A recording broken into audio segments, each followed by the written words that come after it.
your heart coach, and I wanted to get on today and talk a little bit about some heart work.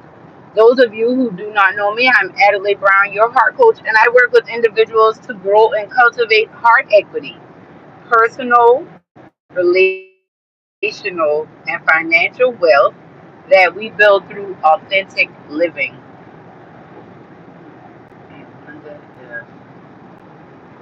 All right, so today I wanted to get on. I hope y'all can hear me. I guess I won't know until somebody tells me. But today I wanted to get on and talk a little bit because, like, tonight we have Heart Talk at 8 p.m. So if you're not available tonight or if you're not around, it's okay.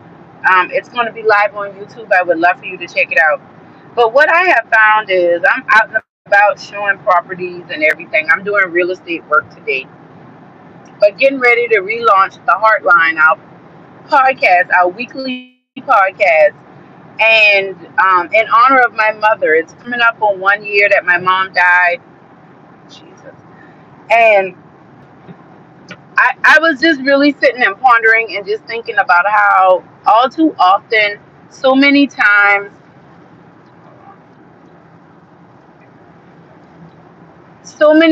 in our lives, we are so upset and angry and frustrated because people have not met our expectations, right? We are upset with them because they're not doing what we want, how we want it, when we want it, at the level we're wanting it. And when we don't get that, we get really upset. For me, I would often take it personal. If somebody doesn't do something I want them to do or need them to do, I would always make it about me. Well, what's wrong with me? Why are they doing this to me? Why is this happening to me? And what I had to realize was it wasn't that my circumstances were really causing me to be down or sad or depressed. It was my expectations. I had expectations of people and held them at a, I don't know, we'll see. So I have excuses. So I have expectations of other people, right? And let me know if y'all can hear me. Let me know if y'all can hear me or not. I have expectations of other people. Hola, hola, hola. And I have expectations of other people. But I have excuses for why I'm not living up to those expectations. And people should understand this. For example, I get upset. I used to get upset with my mother because she would talk to me rough. I felt like I couldn't make a mistake with her. I felt like she was too critical. I felt like she was too mean, right? So so I had excuses for having an attitude with my mom, being upset with my mom. I'm from Charleston, South Carolina. Where y'all from? And I hope you're not. I hope those are nice comments there. So I had excuses, right, for why I would have an attitude with my mom, why I would be difficult with my mom. And oh, stop it, please. Um, So I had excuses for me being difficult with my mom because I expected her to be kind and patient with me. And when she wasn't, I had an excuse for being difficult. Or I had an excuse for having a nasty attitude with her. Or I had an excuse for whatever it was that I was feeling entitled, right? Now, but the flip side of it is when it comes to my father or when it comes to my husband, I have certain expectations of him. I want him to love me a certain way. I want him to treat me a certain way. My daddy wasn't there for me. I'm looking for my husband to fill that void and make me feel protected. And so that's the excuse I use for not being as expressive or not as open. That's the excuse I use for why I have the attitude that I have. That's the excuse I use for keeping up my guard, even in my marriage. Because a lot of us are married and we still not keeping it real with our husbands and wives.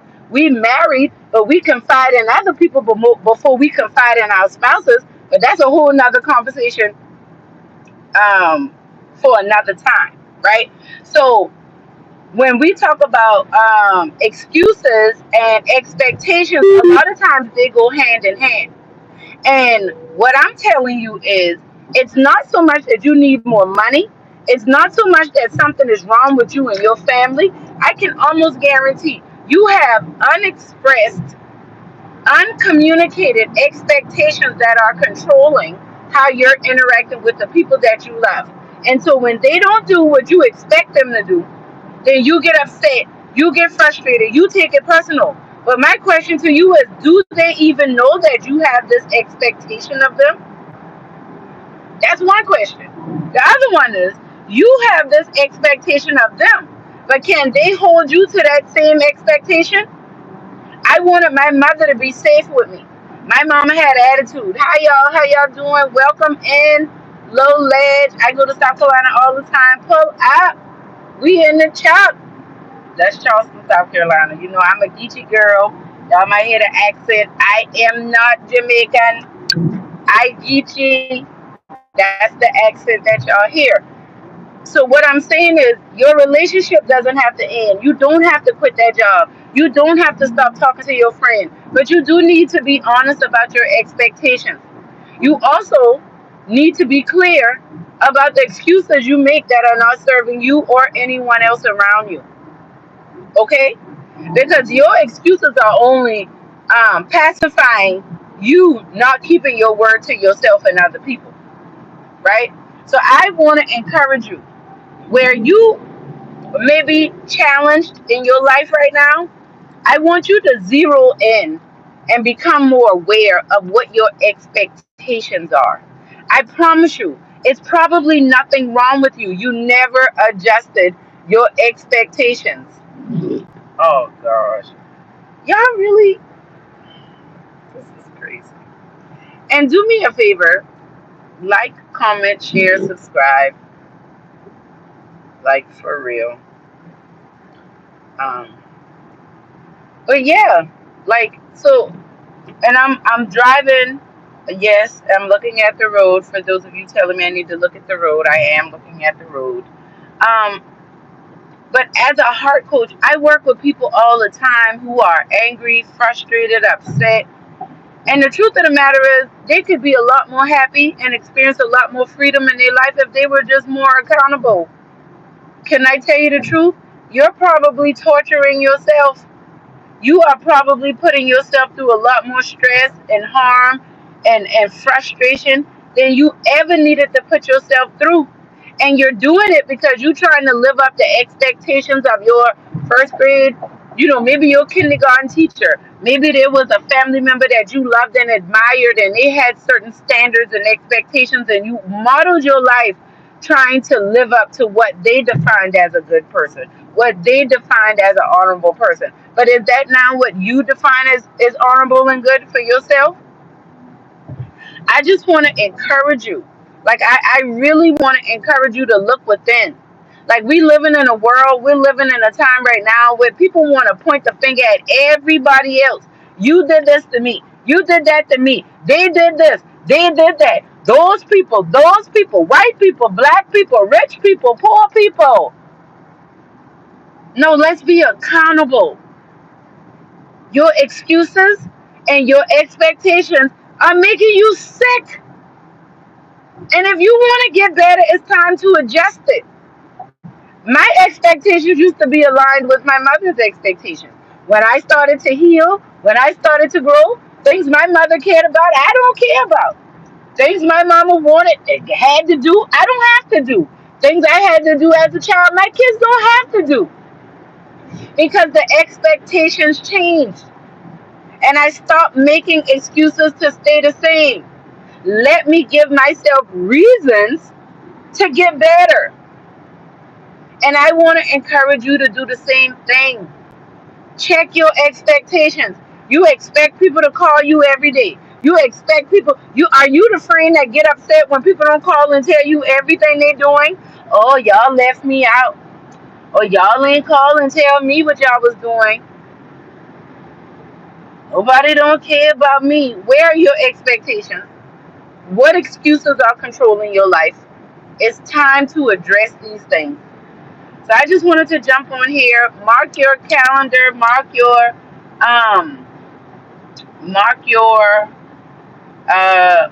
set your alarms. We will be live on YouTube tonight with Heart Talk at 8 p.m. Heart Talk is our live support group session where we come in from all over the world to heal our hearts and transform our lives together. Tonight, we're talking about navigating challenging family relationships and how we do that in a healthy way. Because many of us are missing out on so much of our lives because we're trying to ignore and act like our difficult family members aren't there and they don't exist, and they really do. So I just want to encourage you. I just want to just remind you how great you are. And remember, we're doing heart work. Heart work is, I define heart work as inner healing. Heart work is when we confront past pain, hurt, trauma experiences, acknowledge the truth in our lives, and authentically move forward, vulnerably move forward, powerfully, and courageously move forward to do the work that God has called for us to do. So I love y'all. It's been great. I'll be back at 8 p.m. Also, the Heartline, our podcast that the last session, we were doing the Heartline season 3, finished on March 11th last year. The day that my mother died was the last day we posted our last podcast, but the podcast will be back in honor of my mother. And we look, this train got to keep on rolling. The marathon continues, and I know that this is something she wanted me to do. So we out here, we working, we making shifts. You know, I tried so hard to be understood by people. I tried so hard to do the things that God is calling me to do, but I also want to share with y'all and get y'all to understand. I might come 1 week and say I'm doing something, then the next week come back and be like, we doing something different. And I would feel bad about that because it's like, well, I just told him this and now I'm doing that. But you know what I realized though? God is teaching me how to be obedient and teaching me how to yield to him. I don't get on live. I don't do anything I do outside of my relationship with Jesus Christ. Jesus' death, burial, and resurrection has absolutely like transformed my life. And it makes me want to get on here and talk to y'all and tell all my business and share the things that I'm going through, because I know I'm not the only person that is dealing with these challenges. And I don't hear enough people talking about this out loud. Too many silo private conversations are being had about inner healing. When we do not focus on inner healing, we have public pain that goes for generations. And I'm tired of it. And I don't want to do it anymore. So I'm committed. I'm here. That's what the Heart Coach is. One of the acronyms for heart is healing, enlightenment, authenticity, revitalization, and transformation. And I do that type of work in everything that I do. Today I was out with a client. We saw 8 properties today. Um, I got to meet with it. I got some client meetings tomorrow. I do business training and business development. I was helping one of my clients grow and expand their business. And sometimes life can be so hard, and things can get so challenging. Expectations, it's like I want to give up because it's like, man, this is too hard. I'm doing all, not getting a return on my investments. But let me tell you something. Anything worth having is worth working for. And like Luke chapter 8 tells us, the good seed patiently produce a great harvest. And I'm patiently producing a great harvest. I just had lunch with my third child, my oldest son. He's doing good in college right now. And as much as I'm grieving, like I mean, if I would be brutally honest with y'all, how I feel right now, every time I think about my mom, I want to like go in the deepest, darkest hole I can go and just cover myself up and just cry. And I just want to stay there until she come back. That's honestly how I feel. So getting on here, doing heart talk with y'all, doing heart work and growing, it helps me get better. So I just want to let you know you don't have to suffer in silence. You can love your family, but also need to tell them the truth about how they hurt you and how they let you down. You can love people and care for them without sacrificing your own well-being. I want you to know that. I want you to know that you're valuable. I want you to know that your tears matter. Like God knows every tear that has ever fallen from your eyes, even the ones you try to hold back. He knows about them. So I just want to encourage you wherever you are. Just don't give up. Don't let excuses and unexpressed expectations cause you to miss out on the life that you were created to live. All right? Okay, so I'll be back at 8 p.m. Eastern Standard Time. I love y'all. Y'all have a wonderful day. And remember, when you heal your heart, you transform your life. This is Adelai Brown, your heart coach, signing out.